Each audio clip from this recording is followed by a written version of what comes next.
Well, welcome back everyone to the New Black Wall Street Market Radio podcast and podcast. As you can see, we've started to make some leeway into our studio, and we're here today with a very special guest, someone who is arguably the part owner of New Black Wall Street Market, Mr. Teron Wallace. Can you speak to us, sir?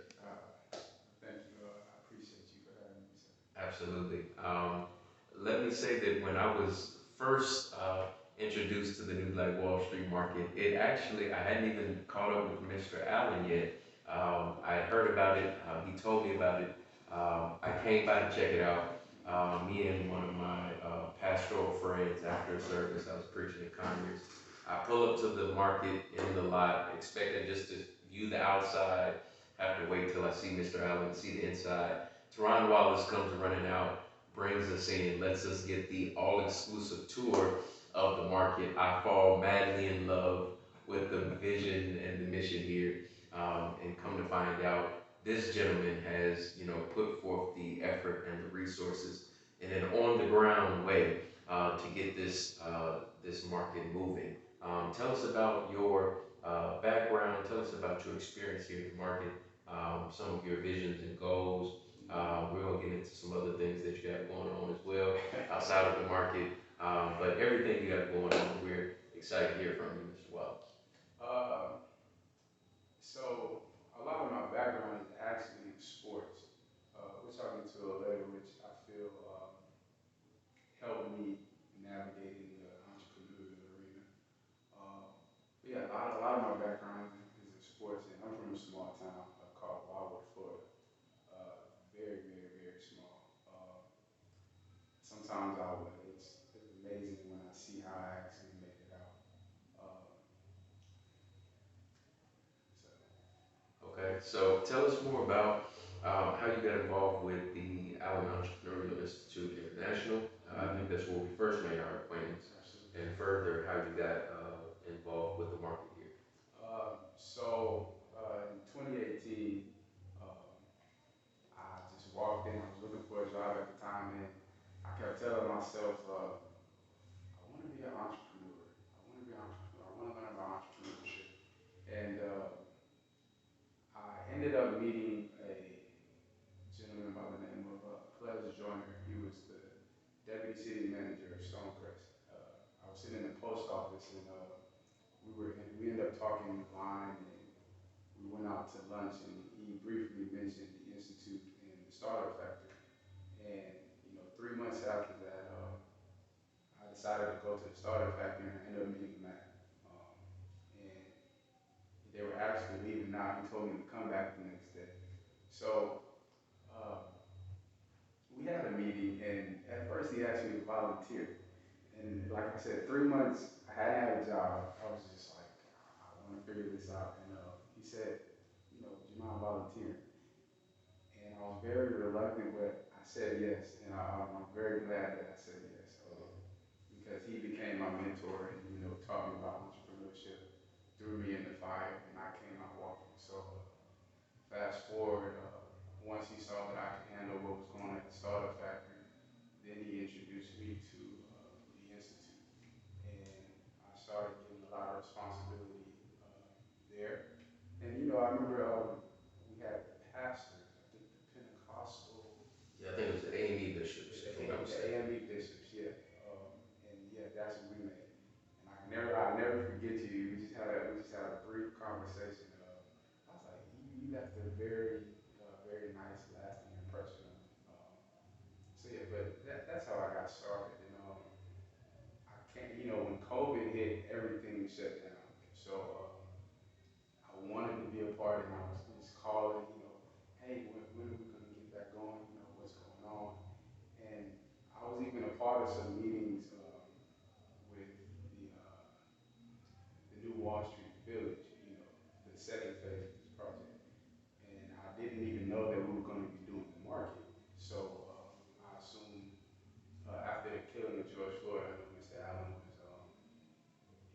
he thought about what he can do immediately instead of starting that entire process. So I called Matt one day and I'm like, hey, what's going on? What do we have going on full time?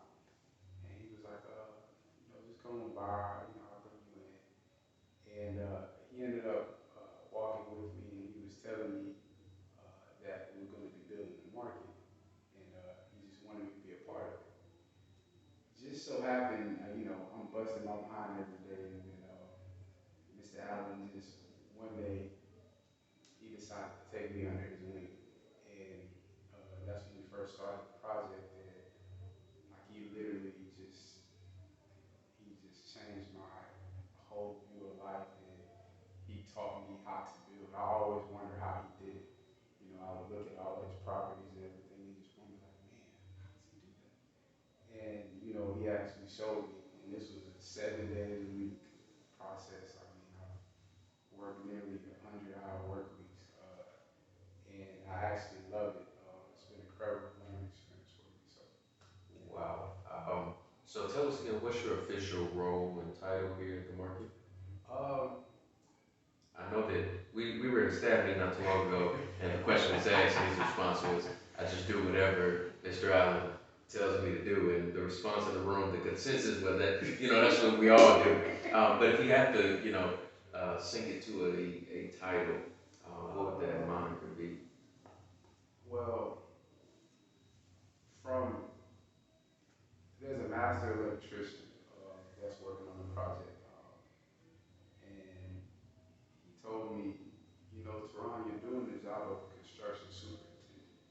I mean, you work with the owners, you process the payroll, you're responsible for all the inventory in the building, and you're building at the same time. So uh, that's a general role. That or a project engineer. So Gotcha.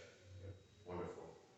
So a sports background, you come to Atlanta, and that shifts like it does for so many of us. Your horizons are expanded, and I think that your goal now is to further some of the efforts, not only here at the market, at the Future Village, but also some of your own personal pursuits. Could you speak to that a little bit for us? Well, as far as sports, I won a state championship in high school Really? What sport? and basketball. Okay, I won state championship football. Oh, really? Yeah, in Indiana. Yes, Oh, yes, nice, nice. So you have that champion mentality, yes. which I would assume this is why we're in this environment. I think that is a major contributing factor as to why I'm even here, just because I understand the long haul when you're looking to complete things and just operating in excellence and actually pushing yourself beyond what your body and your brain kind of stops you once you feel some pain, you feel some resistance. Mm. But yeah, so I won the state championship in high school. What position? I was a shooting guard. Okay, so you were Um, Kobe. I was nominated for Mr. Florida, but Austin Rivers, Doc Rivers' son, I think Austin is on the Nuggets right now. But yeah, he won. I mean, it was well deserved. But yeah, that's just when you want to think about the level I was at. I just want to let you know that. Uh, so yeah, I ended up going to college. And in college, my senior year, we had the most wins in school history. I went to Limestone University. We had the most wins in school history. And I also started making my own music there as well. So I think like my junior year, one of the first singles I released, it ended up playing on the radio, and I didn't know anything about business. I just love music. I didn't know anything about business, so I didn't know how to monetize it or anything. So I was like, I have to learn about the music business. And when I leave here, when I leave school, I'm going to Atlanta. That it's hot right now. It's all about entertainment. So that's how I ended up here. But I would have never been able to guess that I would have learned about business from these amazing people that are here with me now. So Absolutely. yeah. To get that firsthand experience is what I think we talked about before. That the things that you're able to glean, just being so close to the project, but also to the founder. I mean, it's just priceless. The sort of nuggets I'm sure that you're taking in, and that will be redistributed later. Our speaker today at our MLK Day celebration talked about learning, earning, and returning, getting the wisdom, the wealth, earning the wisdom and wealth, and then also returning it. So I thank God that the things that you have been, informed or privy to as a result of your relationship with Mr. Allen and your role here at the market won't just stop with you.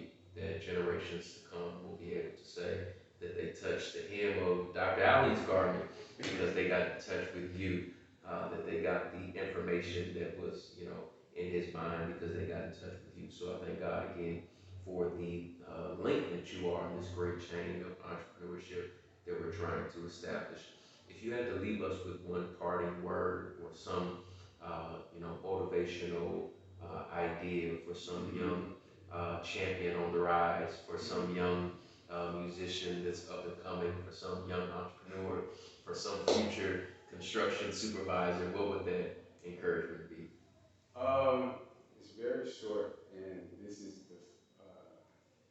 be the second time. I did this in a private setting, but this is actually going to be public use recorded.